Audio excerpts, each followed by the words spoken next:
Anao ma tsy andeha angala bleu tema anao ty? Sasatao manao tonga ary vetivety. Za tsy tonga any fa za menatra ilay olona dondrona be. Za tsy mahavita maka bulletin. Izy io mba misy zegny. Zany ka anao boka ziny. Mandeha fô na dondrona. Dondrona be za anako iny za tsy mila manaly. Anao tsy mendra takalinao télé. Za tsy hoany. Za rehefa zay aka bulletin iny za ziny za tsy hoany mihitsy. Zay zany ka anao e? Isaky ny zara bulletin zao gisitra foana ve? Azo io ka taranaka anareo boka izy bady be kare. Taranaka anareo dondrona be. Zay tsy misy olo bady be kare igny taranaka anay ty. Zaho anabaviny. Anabaviny misy olo kilasy misy kilasy.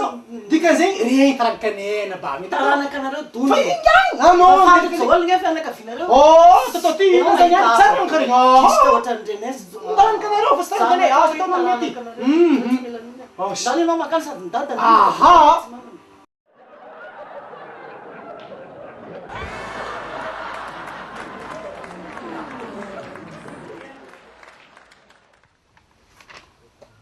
Ndraiky olo midobla ka, midobla. Za tsy nahefa.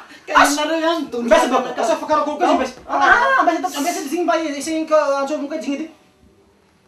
Mahana may fa raha taranaka olona dondrona ohatran'izany. Zay asa fa Zany hoe tsy faka-taranaka mihitsy.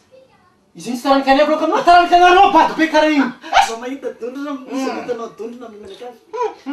Za ndraiky tsy tokony efa classe de terminale izy io mbola sixième. Sivy amby dimy. Deux fois. Mianatra enimpolo farafahatsy. Tsara, tsara Zao fatao mianatra olona mihitsy any. Le baba. Allô le baba. Allô, karakôry? Hein? Karakôry koa résultat-nao karakôry? Tsy redouble eky ndraiky ty le baba. Santon zay redouble. Tsy redouble eky zay volagna mamao. Nagnino?